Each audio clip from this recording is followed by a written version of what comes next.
Okej, miq, koha shtesë, sot do të rikthehemi në episodin e radhës për të diskutuar se përket ndeshjes që lan pas mes Shqipërisë dhe Polonisë. Sot jemi me një të ftuar shumë special me gazetarin dhe kolegun ton Jorgis Mema. Jorgis, përshëndetje. Faleminderit, kënaqësi për ftesën. Jorgis, i zhgënjur i mërzitur ku janë ndeshjet e para nga ndeshja? Si të gjithë. Si të gjithë. Shumë i zhgënjur sepse i zhgënjur don së pari një herë për mënyrën se si shkoi loja, don të jesh në avantazh dhe mos të dish të menaxhosh një rezultat për më tepër ndaj një kundërshtari që nuk besoj mund ta kemi gjetur ndonjëherë kaq keq. Ishte Polonia kaq keq apo e bëm në Poloni duke kaq keq? Jo, është u përputhën disa gjëra, besoj në momentin e dur. Një gabim i mbrojtësit polak, solli avantazhin dhe pastaj duhet të shkojmë. Domethënë nëse ju në LOL ti thua që edhe me fatin e zuat merremi shumë se e kishin fatin në dorë në një farë mënyre. Çdo gjë ishte në dorën tonë. S'pari njerë na dha zoti një gabim që në këto nivele, domethënë kthehet direkt në gol.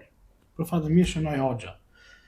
Pastaj vazhdoi loja në një mënyrë domethënë sipas të gjitha parashikimeve të trajnerit ton. U krijuan 2 raste për gol, nuk u shënuan.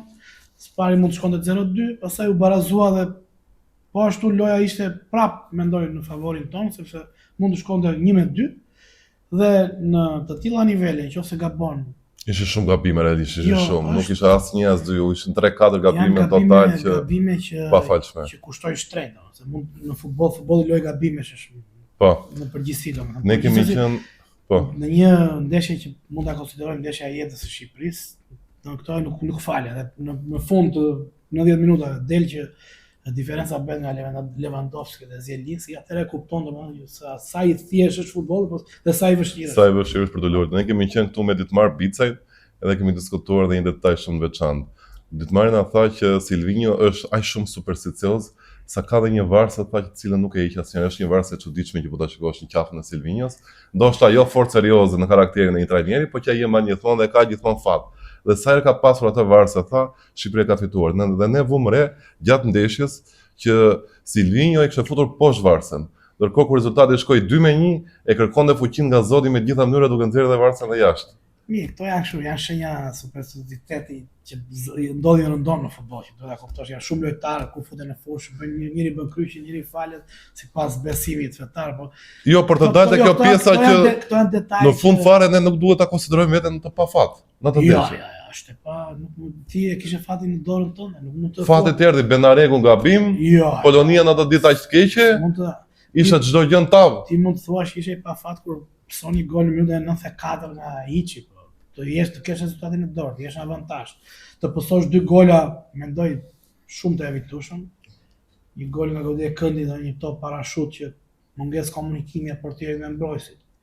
Një gol i dytë ku në vend të mesufshorët e qendrës i bën bllokadë Zielinskit, detyrohet Gjimshiti të del nga mes i fushës, nga qendra e mbrojtjes. Po, për të bërë bllokat. Domthonë janë disa gjëra që në futbollin e sotëm janë të pafalshme. Jo. Dhe të dënon, nëse ti thua Për shenjat pjesën e e Zotit, Zotit, të po. dënon, Të dënon Zoti. gabimi është Të dënon është ligj i Zoti. pashkruar siç është Po, përdorur në nëse rëndom. nuk Nëse shënon, nuk do shënosh, është do e sigurt pësosh. që do ta pësosh. Për të kaluar pak tek analiza e ndeshjes dhe të gjitha ato që ne pam. Pikë pari është ngritur ky debati, faji Silvinhos apo faji lojtarëve? Shkoda, kjo është shumë relative. Po Mendimi jo. Gjithsesi unë kam një mendim personal. Unë mendoj që kemi një trajner që e përgatit ndeshjen në mënyrë perfekte, të paktën aq sa kam parë unë dhe atë që më kanë treguar futbollistët që janë pjesa aktuale. Por kemi një trajner që Nuk e lexon. jo që duhet ta themi që nuk e lexon ndeshjen si duhet dhe nuk është thjesht kjo ndeshje, ka qenë vrazhd. Duke filluar që nga Europiani, që ndeshjet me Italinë do thuash ti që ne të shënuam të parat. Konkretisht, çfarë nuk lexoi mirë Silvinho këtë ndeshje? Konkretisht unë mendoj që zëvendësimet. Kush ishte zvendësimi që për ty është i gabuar? Tani që mos bëjmë trajner që të hyj. Jo, nuk është për trajner, po thjesht një ide tënde. Jo, s'po them zëvendësime të gabuara, po them që lojtarët më në formë mendoj që ata nuk luajnë në këtë ndeshje. Nuk mund të futesh ti lojtar më në formë. Po mirë, ai ishte, më fal, ai ishte Elseidi sa lojtari i cili ka ndoshta 1 vit, 2 vite pa luajtur futboll klubin e tij dhe ishte më i miri te Shqipëria. Pra nuk është domosdo që të kesh minuta për të qenë pjesë e kombëtarës. Se kishim në një Uzuni te Granada që shënonte gol nga porta në portë dhe kur vinte te kombëtare nuk shënonte dot para porte. Edhe kjo është debat. Unë mendoj që duhet ta marrim gjën, domethënë në analizë që nga starti i ndeshjes. S'pari një herë ne nisëm me një 9 falës, që për herë të parë besoj jemi dakord që në kohën e Silvinho nuk kemi bërë një Në një strategji loje me një Nënç fal. pa sulmues. Praktikisht pa një sulmues. Një sulmues i deklaruar, po. Që unë mendoj që nuk ishte aq e domosdoshme pa hyrë, si thonë se mos bëjmë specialistin tani kot. Duke pas një nënç në stol, ke pse të paktën kështu e shikoj unë. Nuk ke pse sakrifikon ti bën një gjithë ato rrotullim, domethënë ose minimalisht ke një uzun që ka los nënç, edhe në Amerikë, edhe në ekipet e tjera që mund ta përdorësh. Do ti sakrifikon shumë gjëra, djeg shumë pozicione për të sajuar Bajramin nënç. Nuk po them që me këtë lloj strategjie nuk i eci. Ati i shkoi ndryshe në perfeksion. Jo, i shkoi përmbar deri një farë minute. Por dalim tek ajo që tham në fillim, leximi i lojës, mënyra se si ai veproi duke pas parasysh kolegun e vet, kjo tregon një mungesë, nuk po them, sepse në këto nivele duhet të kesh edhe ndihmësi, duhet të kesh shumë të aftë. Po. Që të kemi parasysh, shumë mbaj mend që te Bjazi kishte një ndihmës shumë të aftë Tramezanin, që i besonte verbërisht. Unë shikoj një situatë shumë kaotike në staf në momentet kur janë për të marrë vendime vendimtare, për të marrë vendime që kushtojnë, vendime që të kthejnë ndeshjen.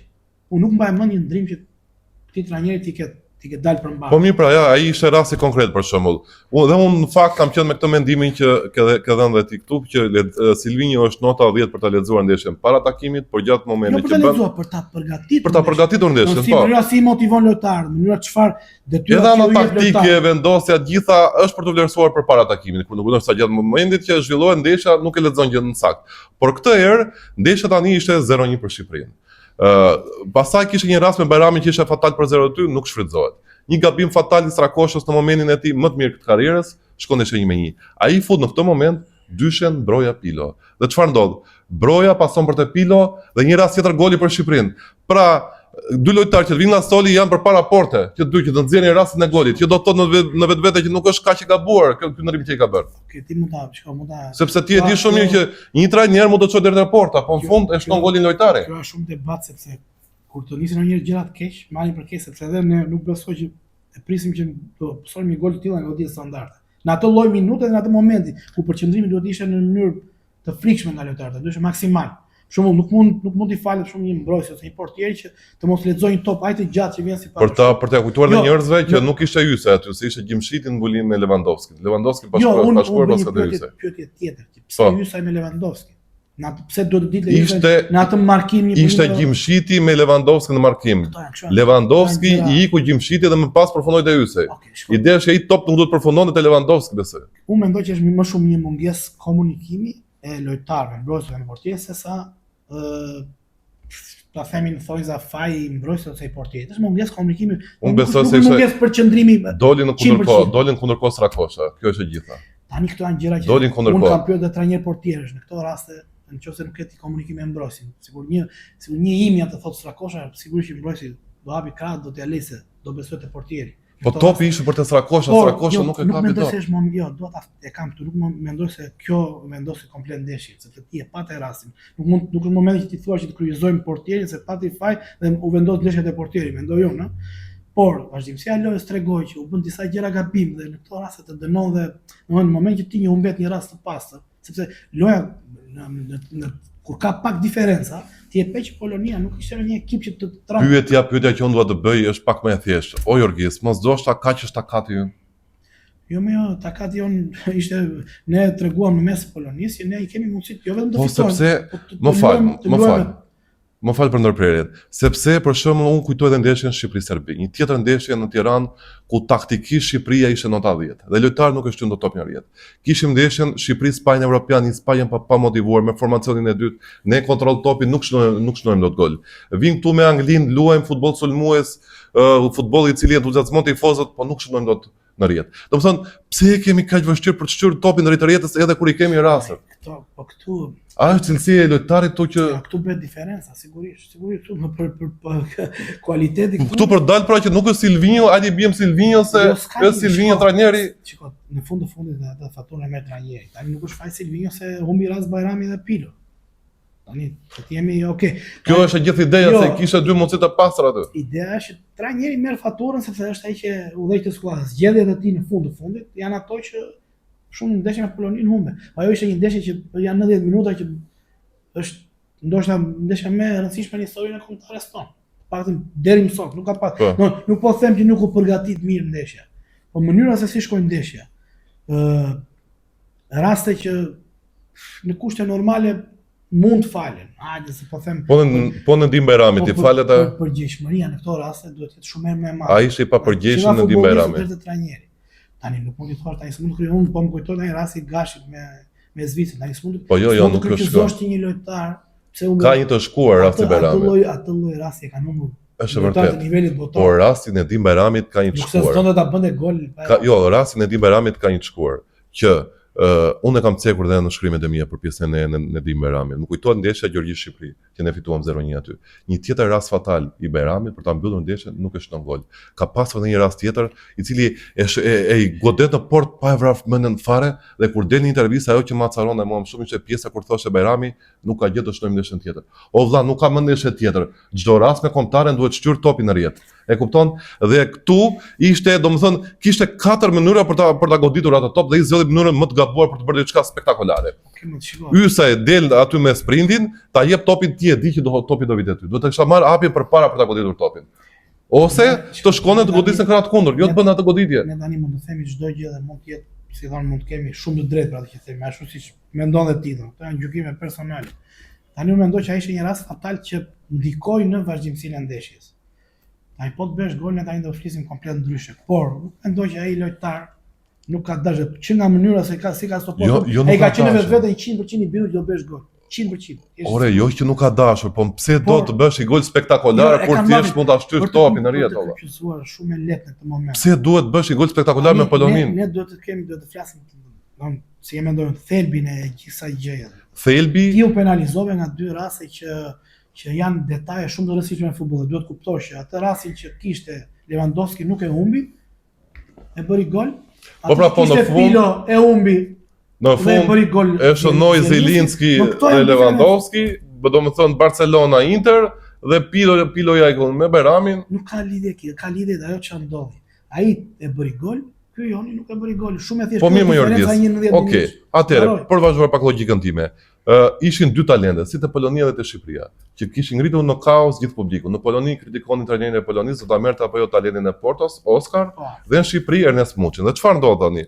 Oskar nuk ka bërë asnjë ndeshje me Poloninë e parë. Debutoi me Shqipërinë, ishte ndeshja e parë për të. Ndërkohë Muçi, mirë keq Silvinjo nuk e ka aktivizuar, po kalozë 200 minuta. E ndjen aromën e kombëtares, e di aromën e kombëtares. Dhe çfarë ndodh? Futet Oskar, minutën e 46 dhe me 10-15 minuta i ka lënë targën Elsedi Ysa që ishte lojtari jot më i mirë. Futet Ernest Muçi, 15 minuta, 20 minuta loj dhe nuk bën diçka ekstra dha për treguar që është ky superjulli që ne të gjithë presim. Nuk dua gol nga Muçi, unë personalisht. Por dua një lëvizje që Jorgisi të më tregoj me 5 fjali që ka diçka ndryshe në mënyrën se si ai analizon ndeshjen. Ja, Muçi Spanja do të futet në lëkurën atë djalit, domethënë. Unë mendoj që i shëroi një farë mënyrë në qafën pjesën, ai ka merituar shumë në kombëtar.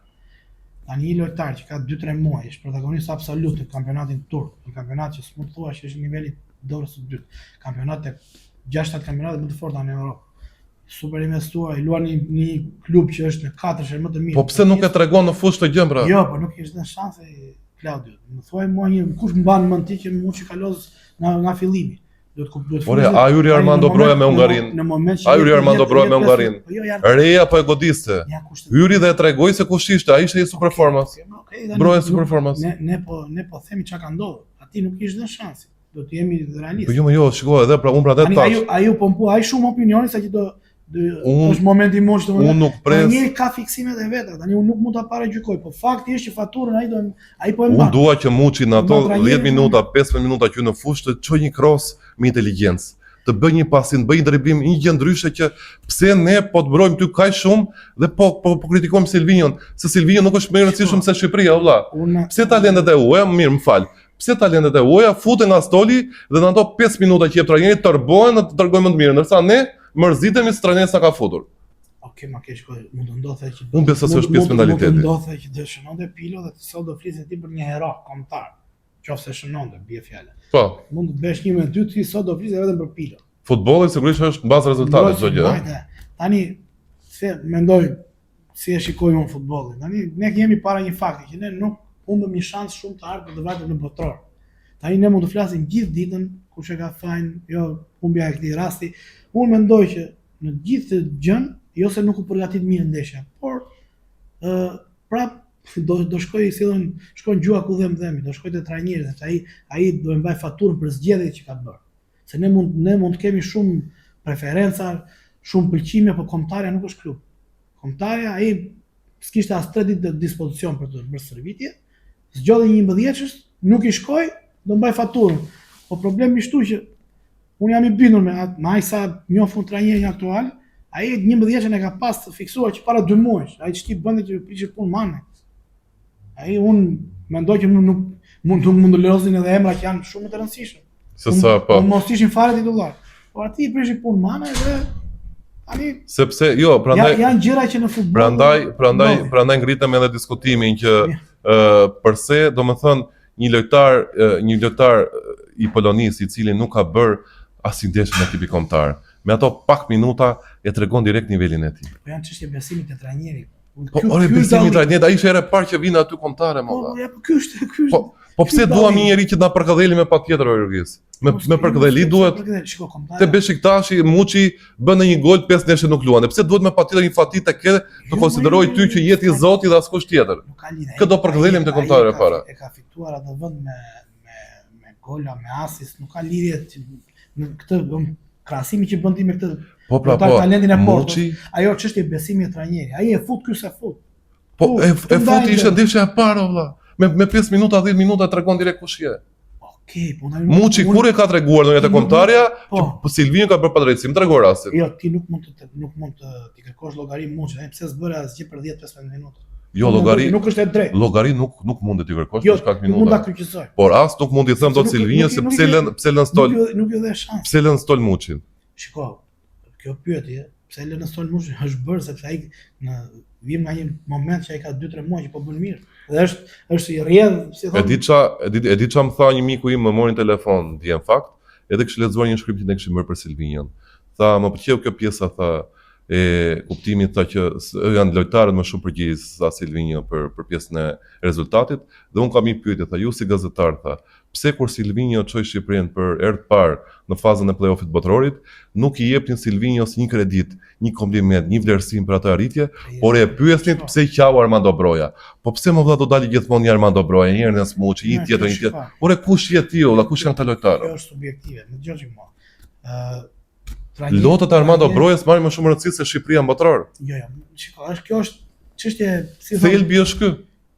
Thelbi është ky. Lotët e Brojas më të rëndësishëm se Shqipëria në botror. Kaq të sigurt e kemi ne. Nuk është një lojtar kombëtar. Sa ka pasi punë Brojas, domethënë mund të jetë nga talentet më të mëdha në pjesën e 10 viteve të fundit që një lojtar që ne mezi kemi pyetur që të shpërthej, por që ende nuk e ka arritur atë kurbin e vet. Shpresojmë të arrijë ditë se e kanë realizuar dëmtime, do mund të themi gjë. Ai bëhet personazh çdo herë sa vjen pjesa e kombëtarëve, sepse ti ke pritshmëri të mëdha për atë. Se po mos kishte pritshmëri, atëherë nuk do e përmendja më kurrë. Por nëse flet për Silvino mirë keq është ky që na ka sjell deri këtu. Që ti shkove në Europian me një super eliminatore, i dhe merita, ti ngrites tek ndoje të mundi Italinë, ndoje të mundi Spanjën. Atje mendoj që unë në një farë mënyrë si e kam parë, ai mori goditjen e parë si në besimin që mund të kishte për atë si trajner. Që tek ato që folëm më parë, leximi. Po. Atje në një farë mënyrë humbi besimi në opinion një 40%. Por koha tregoi që zgjedhjet e tij na çuan deri në këtë pikë. Ati nuk mund të mohohet kurrë. Tani ne nuk mund të bëhemi tifoz me zor. Unë jam gazetar, do flas me përgjegjësi. Ai ka meritën kryesore që ne jemi deri në këtë pikë. Por kur në moment që bëhet hapi i madh, tu bëhet diferenca. Ke një përballë që ishte një funksionari ka shumë eksperiencë, po ishte në ditët e tij më të zezë, ti shënove i pari dhe ti prap humbe ndeshjen. Pra për ty Shqipëria në ditët më të zezë Polonisë nuk e rafi dot prap. Po sigurisht këtu ka të bëjë eksperjenca, ti ai të del ballë, nuk e bën dot gol. Nëse Lewandowski bën gol me kokë nga një këmbë 0 që ti nuk ta pret mendje fare. Ose siç tham rastin e Zielinskit, i del topi në një moment që nuk ka mesfushor. Ku ishin mesfushorët tanë? Po mirë, kishte a është e pranueshme për ty që në mes këtyre këtij ekipi që ka kaq shumë emra të mëdhenj, të jetë Elseidi Yse lojtari më i mirë i cili nuk ka fare minuta në ekipin e tij?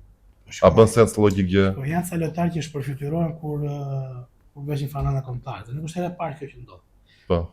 nuk e di e mban mend apo jo, unë kam arritur periudha për shkak që Skela nuk ishte ekip fare, ishte 6 muaj pa luajtur, ama kur vinte kombëtari ishte lojtar më i mirë në Me fushë. qandën e shën. Edhe kemi pyetur, mbaj mend i ndjeri kushëore, pse e merr sepse një thonë se mund të hynte në hak një mes fushori me tiparet e tij që mund të loste. Mbaj mend ka qenë Bakaj atëherë. Po tani Skela ishte Skela, nuk ishte nevojë, domethënë vërtet mund të servitesh. Janë disa lojtarë për Jo, shkak të pas gjithë raste tyre, që- po.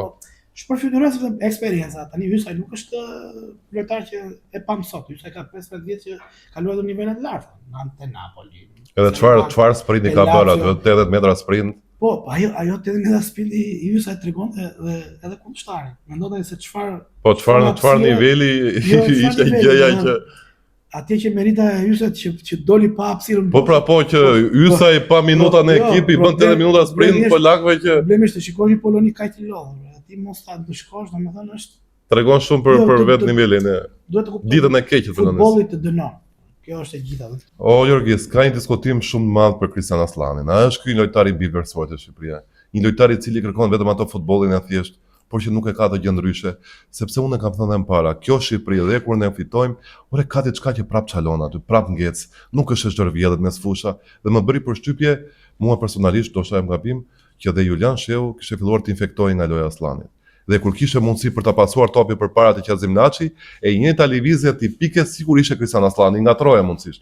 Vetëm shtatarësia më bën të besoj që ishte Shehu. E njëjta lëvizje me këmbët e bashkuara, që e kthen topin mbrapa. Nëse kthem gjithë topin mbrapa, kush do të çojë topin para shpejt? Jo, i gjithë diskutimi është që Spanja ne do të kuptojmë që me ndaj Polonisë lozëm me 3 mes fushor që nuk besoj që ose bjem dakord që janë 3 mes fushor që asnjë prej tyre nuk është fantazist te pjesa e lojës sulmuese. Unë bie dakord që Qazim Laçi ka dhënë leksion të pastër futbollin atë ndeshje. Nuk, jo, një lojtar nuk është krijues, është e vërtet, por që dha leksion. Nuk e di, ai ishte Qazim Laçi nga Interi apo ishte Kristian Aslani nga Interi. Sa të ndeshje ka qartë Qazim Laçi. Mirë, po duhet të kuptojmë se Aslani vjen mban një periudhë jo e mirë.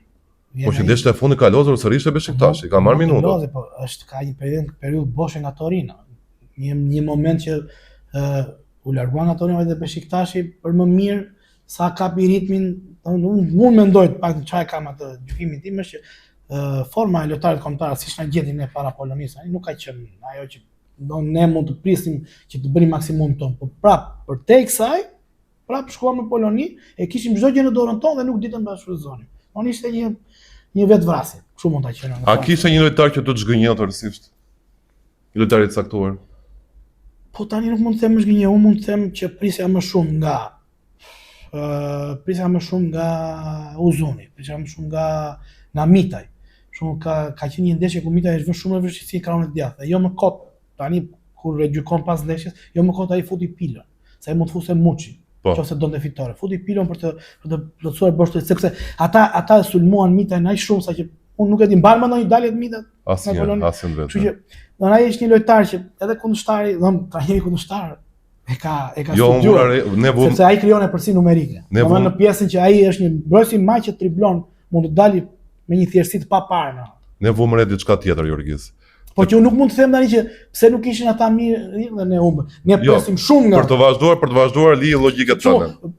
Nëse unë pyet mua personalisht, unë mendoja që me një Uzuni 9 ne mund të bënim shumë më mirë. Po pra, po kishte edhe diçka. Jo, kishte diçka tjetër. Kishte diçka tjetër që ne vëmë re gjatë ndeshjes. Nëse shikon me vëmendje atë ndeshje, do kuptosh diçka që ishte Myrto Uzuni këtij dhe Arber Hoxha krau tjetër. Dhe çfarë ndodhte? Kur kishte topin Polonia, Arber Hoxha shkonte për pressing, ndërsa Uzuni nuk e kalonte vijën e mes fushës, rinte aty. Asnjë nuk kalonte vijën e mes fushës, rinte gjithmonë aty, sepse Silvinho kishte kuptuar që Polonia në krahun e djathtë hapte shumë probleme me lojtar të shpejt. Dhe i doli një skem brillante, sepse në pjesën e parë të gjitha topat futeshin nga Mario Mitaj në mbrojtje. Mario Mitaj po fusë ujë nga të katranët. Në krahun e djathtë nuk ka hyrë as i topi Polonisë. Uzuni u sakrifikua në krahun e djathtë për të bërë rolin e mbrojtësit. Uzuni nuk kishte lidhje me sulmuesin. Okej, mund të kesh të drejtë. Dhe në tek rast që Uzuni ka shërbyer brojën, u bë kjo bë. Ajo që më bëri përshtypje është që me topin në këmbë shumë lojtarë që nuk e kanë mbajtur kur aq gjatë, ne nuk kishim shpejtësi që në moment që thyenim aksionin. E vononim shumë. Nuk ka që ajo që the ti, edhe Shehu për shkak që ka qenë lojtar stabil që merrte topin, pasonte kishte shpejtësi mendimi. Shpejtësi mendimi është vërtet. Është bërë ai në gjum duke lozur me. Jo, e ka zënë atë vend me shumë merit. sepse ka pas Është lojtari më i mirë për ne. jo Në ndaj Serbisë ishte më i miri. Rikuperonte topin dhe jepte në mënyrë perfekte direkt pasimin. Po nuk po them se këto detaje ne na penalizuan për të marrë fitoren me Poloninë. Ne shkuam në avantazh, po nuk ditëm ta administronim. Ishte në një ndeshje ku Strakosha Nuk është problem se ishte një ndeshje ku Strakosha ishte në ditë keqe. Ku Mita ishte në ditë keqe. Kur Arber Hoxha përveç golit ishte në ditë keqe. Ku Myrto Uzuni ndoshta nuk dha të maksimumit për pjesën sulmuese, po tash e kishte një farë rolit ajo pjesa. Ku Aslani ishte ditë keqe. Nëse ti luan një finale ku 4 lojtarët e tu janë në ditë më të keqe, si mund fitosh? Ora ti ke drejt në atë. Si mund fitoj Shqipëria ndaj Polonisë të Polonim pa 4 lojtarë? Po e mendoj pak ndryshe, e di pse e mendoj ndryshe, sepse ti nuk është se i u gjendën një disavantazh dhe nuk arrite s'kishe forcë fare të reagojë. Tani ti ishe në avantazh. Ti nuk të është ty të dënoj thonjza zoti sepse shpërdorove. Pa va bukun dhe nuk e more. Futbolli është të dënon, është kështu është futbolli, nuk kemi çati bëjmë. Unë jam i bindur që çfarë janë që shikojnë futboll, që diskutojnë në momentin që është humba rast kanë menduar që do pësojnë. Dhe ashtu ndodh, sepse çu është ligji i pashkruar i futbollit. Kisha shumë njerëz që thonë po se kur ishte Muçi te rasti Bajramit. Jo, më këtë armend, kanë supozime nëse. Edhe ndoshta nuk shkon topi deri aty. Është me nëse çdo gjë. Është me nëse do ishin disa lojtarë të tjerë, topi nuk shkon deri aty. Në vend të Bajramit, askush nuk do ta humbë atë rast. Ai mund të ishte heroso. Bajrami po e mban mend, ku ka qenë 0-1 edhe në Serbi, pa një rast ball për ball. Tani s'mund të thuash që ai ka shënuar 7 gole këto 2 vjet e fundit kombëtar. Siç e ka përmendur shpesh, po tani ai është një lojtar që është i fiksuar te trajneri. Trajneri jon është i fiksuar tek ai më saktë. Ta kundërta. Tani ai beson shumë tek ai.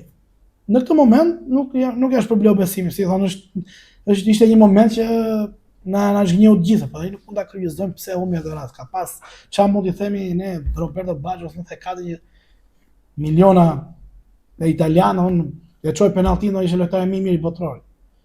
Po përmend një rast domethënë që nuk këto janë detaje që ne po të shfrytëzonim më mirë, po të ishim çik më gjak ftohtë.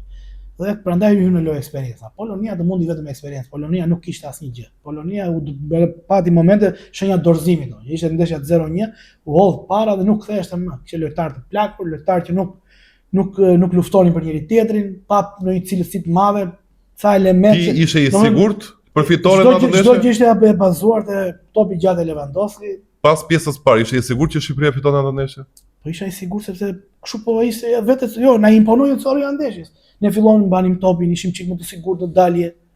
Po tani kur ke frikë, si thon, ke frikë të fitosh, se kështu ose stafi kishte frikë, ka frikë të fitojë trosh moment. Kjo është. Nuk kishin frikë të fitonin. Është si puna e ndeshjes me Italinë, që ne bërëm gol dhe ne më të çuditeshim ne, do të çuditesh Italia që pësoi gol, u çuditëm ne. Që pse bërëm ne gol. Unë jo më kot e kam marrë për pjesën e temës mentalitetit, problemi që ne kemi shqiptar, që pse për shembull si shqiptar që pse një lojtar i huaj futet nga stoli, tërbohet dhe jep maksimumin në fushë duke shnuar gol, duke dhënë një asist, ndërsa lojtarët tanë duhet të bëjnë viktimizimin që ne t'i bijmë trajnerit që po bën padrejtësi me këtë, po bën padrejtësi me atë, po kur del në fushë nuk tregon asgjë veçantë. Dhe mua kujtohet edhe diçka për shembull, një shprehje që ka thënë Redi Jupi te procesi sportiv. Redi Jupi tha, nëse ka një kombëtare që Shqipëria nuk e ka mundur dot asnjëherë në të gjitha grupmoshat e saj, është Italia. Është Italia. Kjo çfarë tregon? Tregon vetë që ti je rritur duke parë në televizor një futboll italian gjatë gjithë kohës, që ti ke idhull dhe nuk e mund dot asnjëherë në fushën e lojës. Edhe në Europian është po njësoj. Ne ishim thamë sigurt do fitojmë Italinë, do ja dalim me Italinë gjitha këto, dhe kur zbresim në fushë, ata lojtarët tanë Aslani shikon si idhull Barelën. Bajrami shikon si idhull atë lojtarin tjetër. Ne do të dalim pak nga kjo tifozlota. Ne tham dalë kush je ti tani mund të dalin në Spanjë. Ti po, ke arritur stekë që ti mund të tentosh. Po Italia tregoi që nuk ishte Italia pra. Po sigurisht. Edhe Polonia siç e tregoi Polonia që ishte e lodhur. Itali më të lodhur nuk e mundet, po kjo nuk do të thotë që ne s'kemi bërë hapa para. Duhet të flasim çik, të jemi me këmbë në tokë. Tani ti nuk mund të pretendosh që të mbash topin në Spanjë. Sepse Spanja mund luaj me ekimin pse e bën befasin me Gjermaninë, Maqedonia? Pse e bën befasin Maqedonia me Italinë? Ne as po jemi poshtë Maqedonisë sipas të. Po shikoj, duhet kuptoj, tani ti mund luash. Që nga ndeshja me Francën s'kemi mundur dot në ekip të madh. Po 10 ndeshje me Italinë, ose 2 mund ta fitosh. Kjo është e gjitha, dhe Maqedonia ndodhi një herë që fitoi. Por nuk është barometër. Në të gjitha grupmoshat, në të gjitha grupmoshat e tua, por në të gjitha grupmoshat e tua, ti nuk e rafur asnjë Itali. Çfarë tregon kjo për ty? Pik. Po është çështje mentaliteti. Mentaliteti pra. Çështje, jo, po unë mendoj që kjo është Ku po se ndjeve veten gati për ta bërë çka? Është sfumuar disi, me kalimin, duhet jemi koshient. Kjo ka çështje mentaliteti ka qenë shumë e theksuar deri para 10-15 vitesh. Që ne futeshim në fushë inferior, futeshim me idenë që të pësonim sa më pak, të mbylleshim në mbrojtje, të marrim një barazim. Po tani mendoj që këto janë fshirë pak. Po janë brez tjetër valla kanë lindur jashtë. Por lind pyetja me këtë brez, ne mund të bëjmë shumë më tepër se çfarë bëm deri tani dhe pse stafi jon nuk i mori ndoshta maksimumi këtij brezi lojtarësh, sepse me logjik mirë shumica e tyre u dogjën dhe nuk janë më për ato botrorin e arshëm, i 24 vjet. Këtë paktën 10 lojtarë mund të kesh nga 30 vjeç.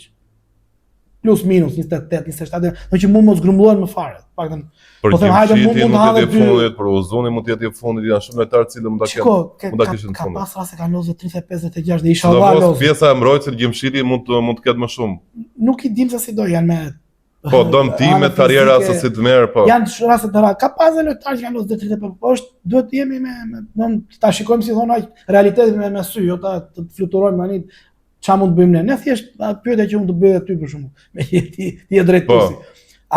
Ky është maksimumi jon apo ne me këtë staf drejtues, no staf me Silvinjo mund të merrim çik më tepër me këtë brez lojtarësh. Ai ishte ky maksimumi. Unë besoj se këta lojtarë në fushë nuk ishin më të mirët, por mund të merrnin maksimumin e këtij rezultati. Ndërsa me lojtarë tjerë të cilët janë supozohet më të mirë, Shqipëria mund të shpartallohet më lehtë. Ky është mendimi im. Sepse me këtë formacion, domethënë me këtë futboll më të shëmtuar, ti ke mundësi për të marrë këtë rezultat, për të qenë konkurrues. Nëse luan atë futbollin e bukur, nuk ke mundësi për të marrë rezultatin. Ke një mesfush mbrapa, më fal, ke një mesfush Aslani, dalim pak te Aslani. Aslani nuk i shkon për të mbyllur Zilinski në ato goditje.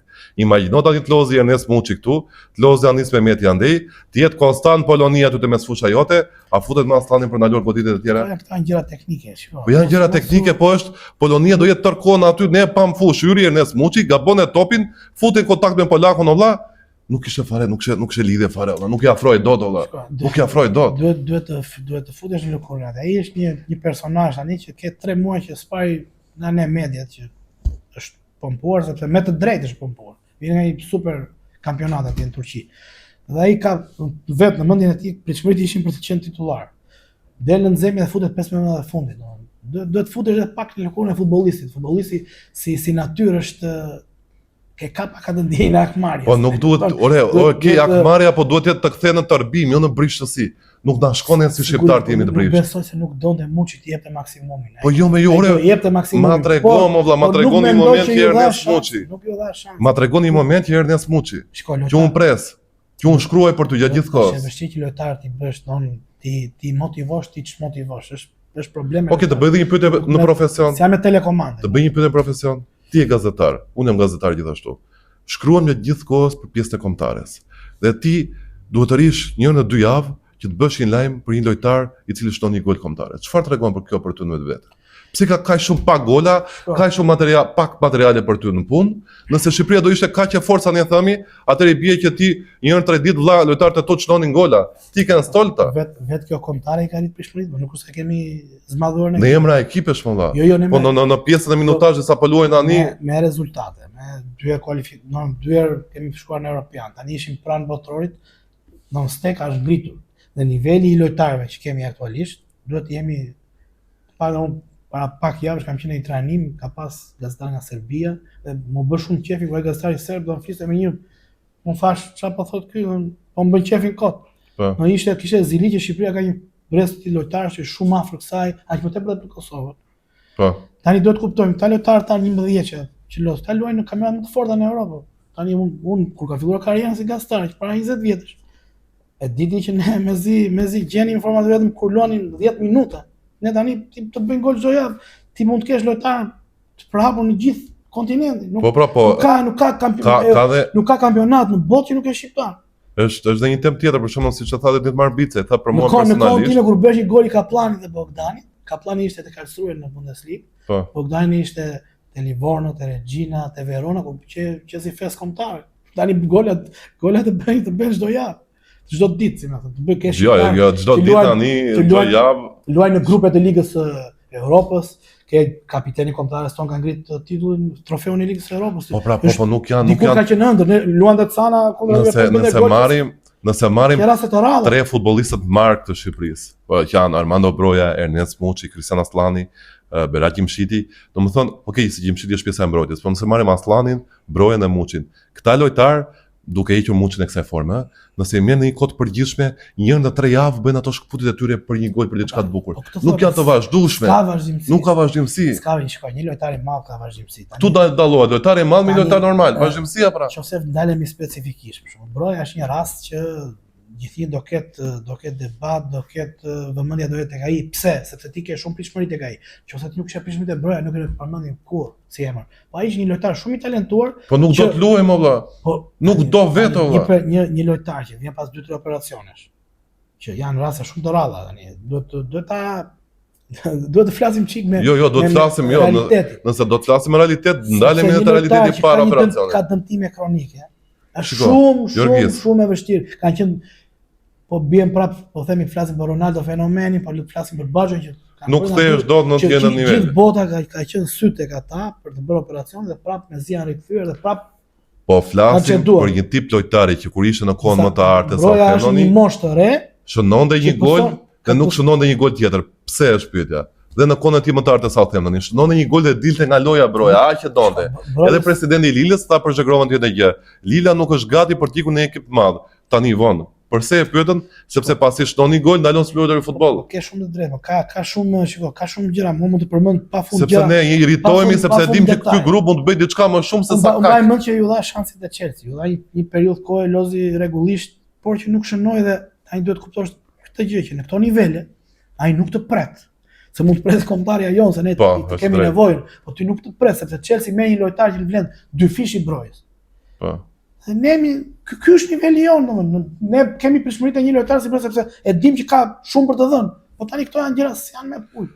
Këto janë ka shumë faktorë që ndikojnë. Po për të diskutimin o Jorgjes, çfarë mendimi ke që kemi bërë ne shpesh si pyetje që pse Shqipëria nuk e prodhon një kalibër botror, një lojtar kalibër botror. Kemi pasur raste për shembull Adnan Januzaj nga Manchester United duke rënë karriera. Ray Manaj i Inter shkoi edhe pak te Barcelona duke rënë karriera. Armando Broja nga Chelsea merr për poshtë, Aslani nga Inter i merr për poshtë. Pse lojtarët shqiptarë sapo kapin po flas për një ekip të madh, sepse kemi vetë rastin e Muriqit, të lojtarëve të tjerë. Është edhe gjenetike, nuk është shallë. Sepse ti po shkon deri aty. Pse nuk e mban dot atë? Jemi popull i vogël, por nuk është se kemi arritur atë pjesën që të nxjerrim një yll botror për shembull. Nuk kemi mund ta nxjerrë dot kur Shqipëria një yll botror. Jo, mund ta nxjerrë patjetër. Ka pas vende shumë të vogla se nuk matën e popullsisë. Po. Un po thjesht e përmenda pjesën gjenetike sepse ne nuk kemi shquar për shembull që kemi nxjerrë një yll botror që na ka bërë nami domethënë, që ta mbajmë mend për gjithë. Ne kemi nxjerrë lojtarë shumë të mëdhenj, po tani të thuar ky është ajo, kështu jemi gatuar domethënë. Nuk është se nuk është punuar tu ose nuk është. Domthonë shpresa jonë me pas viteve 2000 ka qenë gjithnjë fëmijë të emigrantëve që janë arritur në Itali, në Greqi, në Gjermani, domthonë për fatin tonë të mirë kemi emigrantë gjithë botën. Unë besoj që një ditë do vitet dita që do krenohemi. Si kemi krenuar edhe për Brojen edhe për gjithë lojtarët e Serie A, për shembull, kohën time ne kishim për nder që mezi prisnim të luante Bogdani me Taren, që ishin në ekipe shumë të mira, i bënin gol Milan, i bënin gol Interit. Kemi pas Taren që ka bërë 2 gola Milan, po tani halli është një lider që të jetë në nivele të larta për një kohë të gjatë, sigurisht që nuk e kemi nxjerrë. Tani kemi pas lojtarë kanë lodhur Champions League, kemi pas emra si Cana, si Azi që kanë edhe kapiten në Champions League, po nuk kemi nxjerrë lojtarë që të mbajnë atë nivelin e lartë për shumë kohë. Ka shumë debat pastaj, nuk është. Për të ardhur në fundin e diskutimit tonë, sipas teje Jorgis, Silvinho duhet apo jo ta rinovoj kontratën me Shqipërinë? Pas kësaj që ndodhi, për ty personalisht. Tani unë them që është një nga momentet më delikate, jo thjesht për Silvinho se ai do mendoj për karrierën e vet, nuk diskutohet. Është çështje personale. Jo, dëshira jote personale, kush do ishte? Jo, ose çështje dëshire ose nuk e vendosim ne, po unë mendoj që federata të paktën në syrin tim, unë mendoj që e kanë mbyllur me kombëtarë. Dhe kam pasur ato pritshmëritë e mia kanë qenë ky trajner kishte mbyllur që para eliminatorëve të botrorit. Por ndoshta me një farë sforco edhe një ishte sforca federatës apo e Silvinhos? Jo, një sforco, unë mendoj që ka qenë e federatës, pasi edhe një shans tjetër. Dhe unë mendoj që nuk bën gabim në këtë aspekt. Ti thua Shqipëria u mërzit nga mënyra se si performuam. Pas Europianit ka pas një farë lëkundje. Besoj e mban. Po. Tani Kur u ftohen gjërat, besoj që presidenti i federatës mori një vendim të dur për të parë vazhdimsinë, sepse o njifte këtë grup lojtar ose njifte njerëzit. Po, Do vinte një i ri, do kohën e vet. nuk e kishte atë kohën e dur për ashtu. Dhe unë mendoj që bëri mirë sepse ishim një hap larg botrorit. Tani unë mendoj që cikli aty ka mbaruar. Nuk mendoj. Domethënë, ai mund të ketë shumë motive shtesë për të dhënë diçka ndryshe këtij ekipi, por mendoj që është dhe çështje besimi tani. Mendoj që nuk është më besimi tek ky trajner siç mund të ketë qenë deri para. E ke një ide në kokë që çfarë mund i bënte punë Shqipërisë një trajner që mund ta zvendçonte idealisht, domethënë një shkollë gjermane, një shkollë italiane, një shkollë tip Tramezani. Kemi 24 vjet me trajner të huaj. Po. Kur ka marrë duka postën e federatës, ka shkarkuar demollarën dhe Kipra sa ditë ne. Një nga kushtet ka qenë ideja që do kemi më trajner shqiptar. Jo, nuk ka qenë kusht, po ishte preferencë, më thënë. Po mendoj që na për mentalitetin që kemi ne na është përshtatur gjithë një trajner i huaj. Domethënë nuk ka qenë domosdoshmëri se ka pasur trajner shqiptar që mund ta merrni, ka qenë gati. Okej. Dajën Më lini një pyetje bukur në kokë. Po flet për një trajner shqiptar te kombëtarja. Shiko, si ide, si preferencë, si ide. Okej, të bëj një pyetje, a mund, okej, ndalemi trajner shqiptar? Ka pas një pyetje bukur, që do kenë interes dhe njerëzit, besoj. Që nëse ndalemi te një trajner shqiptar, do ndalemi te Ilir Daja. A mund ta menaxhoj dot Ilir Daja Armando Broja dhe Ernest Muçin? Po pse jo? Je i sigurt për këtë? Një lojtar i cili të vjen me atë dënglën e Chelsea, një lojtar i cili të vjen me atë dënglën e Interit. A mund ta pranoj Stolin? Kur shikon të njeriu që është përballë, duke dhënë këshilla? Sigurisht që mund ta pranoj. Ai shikon, nuk është zoti, do të kuptojmë që si punë këtyre emra që përmendë kanë kaluar aq shumë në kombëtare, domethënë sepse unë mendoj se ky është problemi i kombëtarës. Unë jam rritur me këtë pjesën që doja thyen Bogdanit atë rekordin e golave që me kone Sadiku. Ndërkohë Vedat Mori që po bën namin me golat e Kosovës. Ka qenë mana dhe askush nuk e ka thyer akoma. Kjo është e tmerrshme, hollo. Do tani çfarë situatë jemi. Por unë mendoj që nuk ka asnjë gjë të keqe dhe nuk ka asnjë lloj paragjykimi që sot i besohet një trajner shqiptar. Dhe nuk është çështja se u vu trajner shqiptar dhe nuk do menaxhoj dot Brojën, Muçin e këto. Nuk është klub që ta kuptosh. Është kombëtare dhe atje vjet kufiri. Se trajneri do punoj për qëllimin që ka Sparnia, objektivi që ka vënë federata, dhe për të arritur atë objektiv do vi ca kushte. Nuk mund të prishësh grupin ti për një lojtar, ti mund ta kesh yllat, mund të pranosh disa gjëra, por për t'i bërë favorin një lojtari me kapriço, të prishësh gjithë grupin, këto nuk ndodh. Edhe në rang klubesh të prishin ekipin, jo me kombëtarë që grumbullon një në trajneri i parë, një kombëtar si ishte De Biasi, për shembull, ka thënë shumë ish futbollistë dhe ne kemi diskutuar. De Biasi nuk ka qenë trajner në Shqipëri, ka qenë menaxher. Dërsa Tramezani ishte trajneri, ishte ana teknike. De Biasi ishte njeriu i cili menaxhon lojtarët. Silvinho sot është po njeriu i cili kushton shumë vëmendje pjesës së menaxhimit të lojtarëve. Dhe tani t'i japim të drejtën Silvinhos, pavarësisht rasteve sa shumë situata ka shpërthyer te Silvinho, te Shqipëria, më fal, ka qenë shumë momente ku ti mendoje lojtar do ta lëshojnë këtë njerëz, ai prap ka qenë aty dhe lojtar nuk e kanë lëshuar. Ka pasur shumë momente nga ato. Te Liga e Kombeve pas Ukrainës, do lëshohet tani, do lëshohet pastaj, nuk e kanë lëshuar asnjë lojtarët. Kjo tregon aftësitë e tij brillante në menaxhim. Ndërsa un kam mall që me një lojtar shqiptar, duke pasur shumë prapaskena kombëtare që ti di mirë në pjesën e lojtarëve, sepse lojtar krijon gjithmonë ato në grupet e tyre, mund t'i dalë situata nga kontrolli, duke i thënë njëri tjetër që okej, po flas me njëri i cili është futboll shqiptar, ne vim nga elitë e futbollit. Do të kuptojmë këtë që përderisa ti ke bërë kaq prova me trajner të huaj dhe ke dështuar me disa në mënyrë të papar, nuk është asnjë lloj paraqitje ti japësh besimin në Ilir Dajës, Besnik Hasit, mos harrojmë në emër tjetër që ka qenë trajner që ka bërë mirë, jo thjesht brenda trojave shqiptare, por edhe jashtë.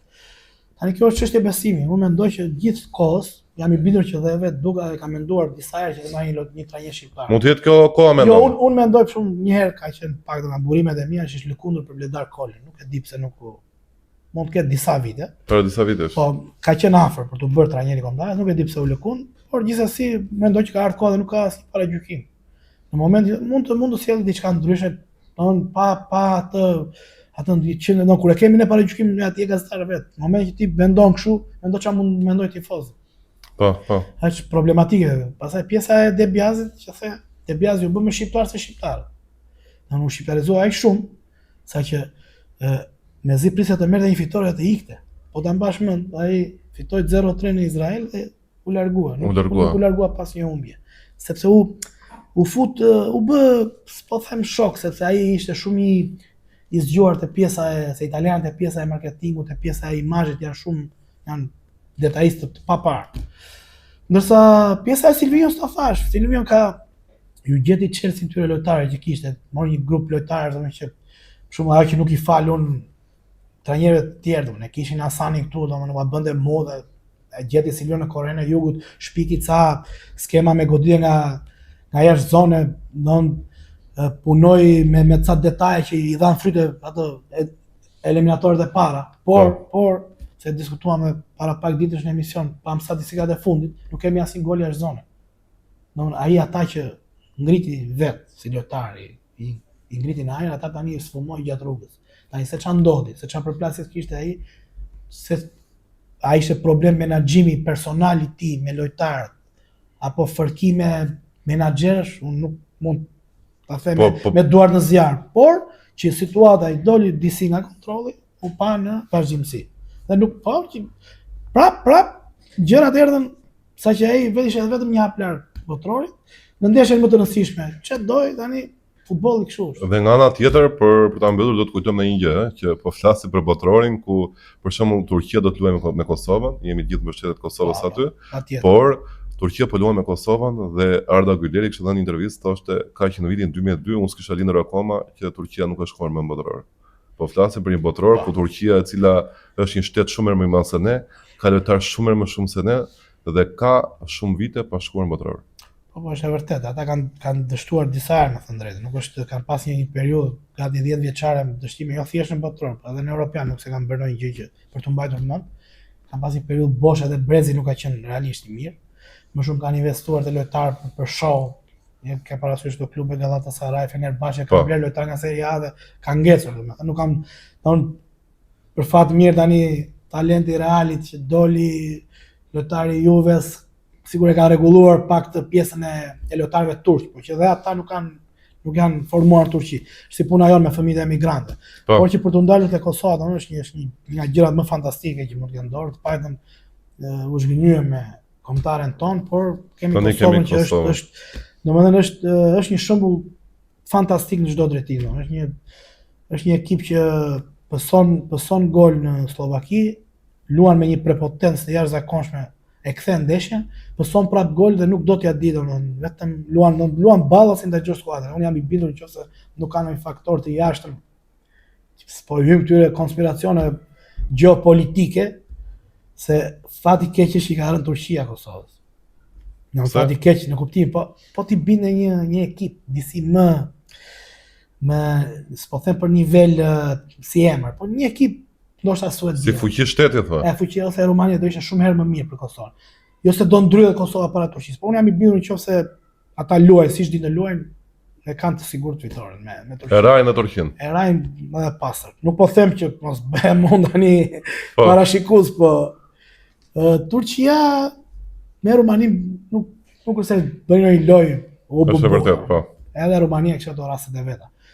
Por duke futur entuziazmin, dëshirën e madhe që ka Kosova, ka një dyshe sulmuese fantastike që unë mendoj e ka shumë herë më të mirë se të Turqisë. Ka një lojtar si Aslani, Kristin Aslani, grande nivel, po. I ka shkuar vlera 30 milionë euro, nuk është rastësi. Ka një lojtar si Muriqi që golçuesi dytë më i mirë në La Liga, tani ata janë një ekip që mund të luajë ballatin ndaj kujdo. Dhe kanë një trajner që kanë bërë një ndryshim skeme dhe ka treguar, ka dhënë leksion. Po. Ka që po të përmendet ti the shembull që po i lënë në stol këtë. Ku ka treguar që ai nuk ka pyetur as për Rashid, as për Zhegrova, as për asnjë. Ai ka ishte edhe Ramani që është në Napoli, ku los me mbrojtësa të tjerë. Ka marrë mungesë e rëndësishme me thënë drejtën, nuk mund t'ja humbim vlerën se është një lider. Por që ka treguar që ai është një trajner që ka gjetur sekretin e suksesit. Do ta shikosh nesër. Ata janë aq entuziasta që ata përveç fatit një 80% e kanë edhe entuziazmi, golin e kanë dhe me ju shtoj edhe një përqindje shumë e madhe ku godasin portën. Do ta shikosh nesër Shqipëri-Ukrainë? Po tani ne kemi për detyrë duam Duhet do ta shikoj, por do vëm 2 televizora se ka. Me ndarë edhe Kosovën dhe Shqipërinë. Pas kemi, është e pashmangshme. E ke kuriozitetin për ta parë ta ndeshje me Ukrainën apo je zgënjur totalisht nga gjëja? Po tani. Pret domethënë pret për pra ndonjë lojtar specifik, ndonjë Muçi Mehmeti. Futbolli kështu, ne kemi marrë zhgënjime edhe më të mëdha, nuk është herë e parë. Ne kemi mësuar se këtë punë kemi domethënë. Thjesht unë do shikoj domethënë më shumë për kuriozitetin e kam i kuriozitet herë si do qaset me formacionin, me këta lojtarët e rinj domethënë. Jam i bindur do luaj Mehmeti, do luaj ky pilot titullar. Besoj do shkoj për para të planën. Po. Që derisa ka insistuar, mendoj që nuk është një zgjedhje pa gjë. Të paktën Gjelet për të parë. Informacionet që kam. Ndërsa ky pilo e kam ndjek dhe vetë është një mbrojtës pjesa siç është i lezetshëm Mita tek ajo, por ky ka atë pjesën e motorike, është pak më i ndezur në gjë, është më pjesën e atij edhe të luash te Ajeku, në grupet e Europa Ligës, nuk është rasti, do të jemi pak koshient. Por e bukur është që Greqia ka shumë vite që nxjerr mbrojtësa të majtë shumë. Dhe nuk i ka hedhur syt as nga Mita dhe Pilo se ka pasur se isha e sigurt që po mos kishte se ka një periudhë ka shumë mbrojtësa të majtë Greqia. Po nxjerr, është ai Tsimikas tek Liverpooli, ka disa, ka në shumë klube, është brez ndoshta. Është fakt. Se edhe Mita edhe Pilo është e sigurt që Greqia do insistonte. Do insistonte. Është një lojtar, por edhe Mita ka dalë nga Ajeku, do ta kuptoj. Po te Ajeku ka ardhur Pilo. Po. Ai është formuar te Janina, po luan titullar te Ajeku, po titullar. Po flas me një lojtar me cilësi shumë të mëdha, thjesht fati keq që i top nuk përfundoi atë jetë me rastin. Do flisim ndryshe. Do flisim ndryshe. Kjo është diferenca. Okej, Jorgis Memo, shumë faleminderit që ishe pjesa jona, ne sigurisht urojmë shumë për një fitore kryesisht të Kosovës, mes që është një ndeshje finale, ndërsa te Shqipëria më shumë se rezultati ka rëndësi paraqitjet e mira të atyre lojtarëve të cilët ne presim shumë. Të paktën të flitet shqip në botror, sepse edhe një keqardhje shumë e madhe se kemi shumë emigrantë në Amerikë, në Kanada. Okej, mos i lëm pa ekip përfaqësues. Jo, është fatkeqësi domethënë. Jo se këto shtete të tjera nuk kanë, po ne kemi goxha një komunitet të madh, grup shumë të madh, po. Të paktën të bëjnë tifo për Kosovën. Okej, shumë faleminderit. Shumë faleminderit. Faleminderit juve.